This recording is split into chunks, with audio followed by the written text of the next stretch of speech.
¿Qué tal? Muy buenas tardes, yo soy Iván Herros. Bienvenidos a esta transmisión especial de 2018 elecciones. Acaba de concluir el debate entre los aspirantes a una diputación local por el distrito número 13, esto en Miguel Hidalgo, y para hablar al respecto tengo a dos invitados a quienes recibo con mucho gusto en el estudio y les presento a continuación. Está con nosotros Marco Galván, él es licenciado en Economía por la Universidad Autónoma Metropolitana. Muchas gracias, Iván. Bienvenido. Y también Ana Paula Velázquez, presidenta de la Licenciatura de Ciencias Políticas y Administración Pública por la Ibero. Bienvenida. Muchas gracias, Iván, por la invitación. Marco, un gusto compartir este espacio contigo. Igual, Ana. Bien, pues como les decía, acaba de concluir este debate que tuvo como tema central la sociedad y el subtema de seguridad pública. Y bueno, pues ¿qué escuchamos al respecto? Me gustaría que me dieran una primera lectura antes de enfocarnos puntualmente en cada uno de los temas. Si quieres, empezamos contigo, Marco. Lo que yo leo del debate es que, a diferencia de otros que hemos vivido con anterioridad, en este hubo propuestas, tenemos candidatos que conocen las facultades, qué es lo que pueden hacer y qué es lo que no pueden hacer ante el Congreso, conocen el territorio y aparte lo han caminado. Entonces yo creo que tuvimos un debate muy rico y que todos hicieron un excelente papel en esta ocasión. Ana Paula.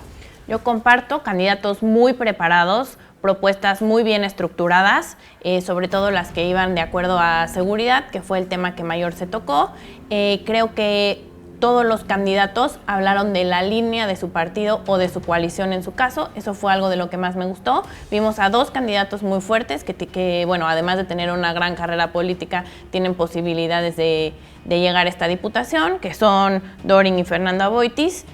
La verdad es que me pareció muy bueno.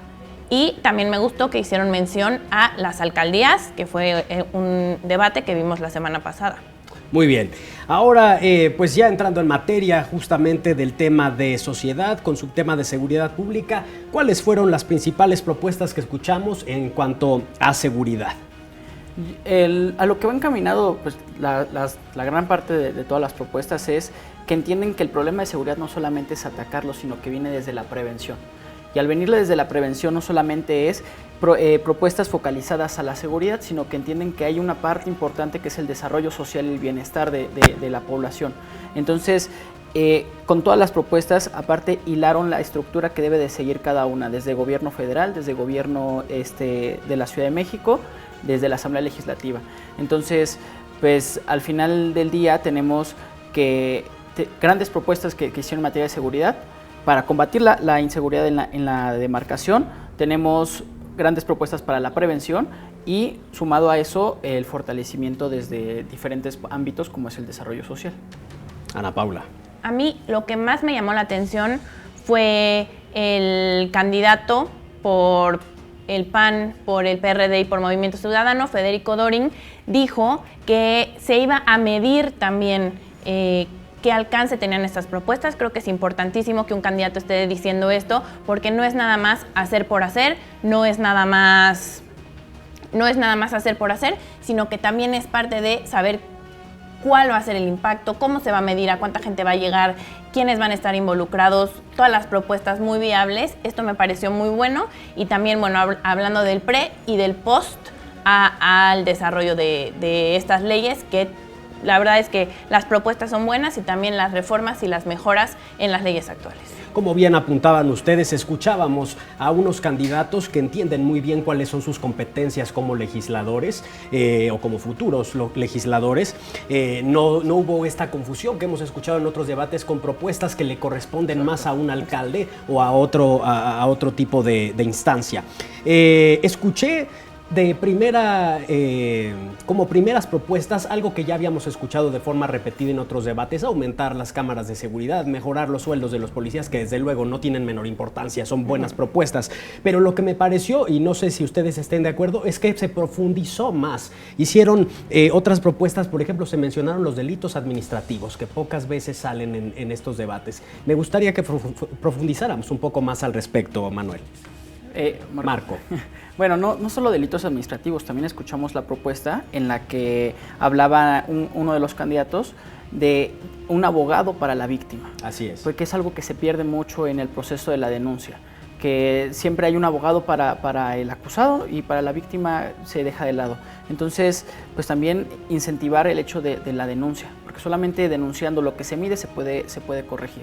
Solamente denunciando y motivando al ciudadano a denunciar es como se puede combatir la delincuencia. Entonces, esas propuestas están encaminadas a eso. Son viables. Claro. Adelante, Ana Paula. Sobre la misma línea por la que iba Marco, las nuevas propuestas también que escuchamos es la de la candidata del PRI, que habla sobre el ataque a las mujeres, la violencia de género, los feminicidios, y habla también sobre modificar la ley para que los agresores que se les impute algún delito con respecto a violencia de género, entonces tengan mayores sanciones. La verdad es que a mí me parece muy bien que una violencia hacia la mujer pase de ser un delito administrativo a ser un delito que va más allá, ¿no? Tocas un tema interesante, el delito por feminicidio, la violencia de género, el abuso a menores. Salieron estas propuestas de manera repetida, yo lo escuché por lo menos en 2 o 3 ocasiones y me parece que es un buen principio para, por lo menos como espectadores de este debate, saber por quién podríamos inclinarnos en cuanto a nuestra preferencia para votar, ¿cierto? Exacto. Mira, yo creo que también hizo falta tocar en el tema. Nos vamos a los delitos por género, pero sí hizo falta tocar el tema del narcotráfico, que es un tema que está quejando mucho en específico a esa demarcación, y que no se tocó el tema. Me parece muy interesante las razones por las que no se hayan tocado, pero creo que ahí es un punto en el que deberíamos de ahondar un poco más de qué es lo que se necesita para poder combatir esta amenaza, este cáncer que tiene la ciudad. ¿Qué te hubiera gustado escuchar al respecto, Marco? Me hubiera gustado escuchar de cómo es la prevención, de cómo están combatiendo el narcomenudeo, de cómo van a hacer para la prevención de los delitos, de que no haya consumidores, aparte también de que tenemos una demarcación en la que hay muchos centros nocturnos. Entonces, ¿cómo se van a atacar esos centros nocturnos para que podamos tener las calles limpias de estas drogas, ¿no? De acuerdo, Ana Paula. A mí la verdad es que sí me hubiera gustado escuchar cómo se va a trabajar en conjunto con los demás diputados, de otras delegaciones que hablaran más de un trabajo en equipo, sobre todo con el equipo de trabajo de las coaliciones o de los partidos que representan. Me pareció muy bien que Fernando Aboitiz, por parte de la coalición que van Morena, el PES y Movimiento Ciudadano, mencionó la línea estratégica, pero esto fue con respecto a las becas, que es una propuesta de Andrés Manuel López Obrador, cómo las va a bajar a algo súper tangible en una delegación. Me gusta que siga toda la línea, es decir, que pase desde Andrés Manuel, pasando por Claudia, incluso por el alcalde y luego llegando a él como representante desde la diputación, ¿no? Esto me gusta, pero aún así creo que es necesario mencionar cómo se va a trabajar con las demás demarcaciones, con los demás distritos, con los demás partidos y cuál va a ser la estrategia con respecto a esto en caso de ser minoría o mayoría en el Congreso local. Pero yo creo mucho, Ana, que estamos manejando el supuesto de que todo el gobierno va a ser de un solo partido. Siempre se ocupan esos ejemplos y no escuchamos nunca en qué sucedería si el candidato que gane, o sea, el que vaya a ser el jefe de gobierno es distinto al que es el diputado local. O sea, cómo se va a trabajar en conjunto, independientemente de quiénes vayan a ser los titulares, sino con las atribuciones que cada uno de los cargos tiene. Entonces, pues siempre escuchamos como ese panorama, pero en realidad no es real, eso no sucede.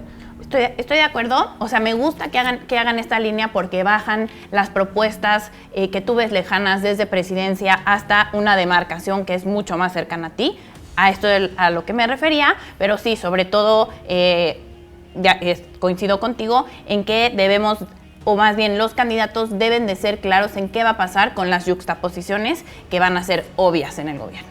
Bien, estoy platicando con Ana Paula Velázquez y Marco Galván sobre lo ocurrido en el debate que acaba de suceder hace unos minutos entre quienes aspiran a una curul por el distrito número 13, esto en Miguel Hidalgo. Vamos a una pausa y regresamos.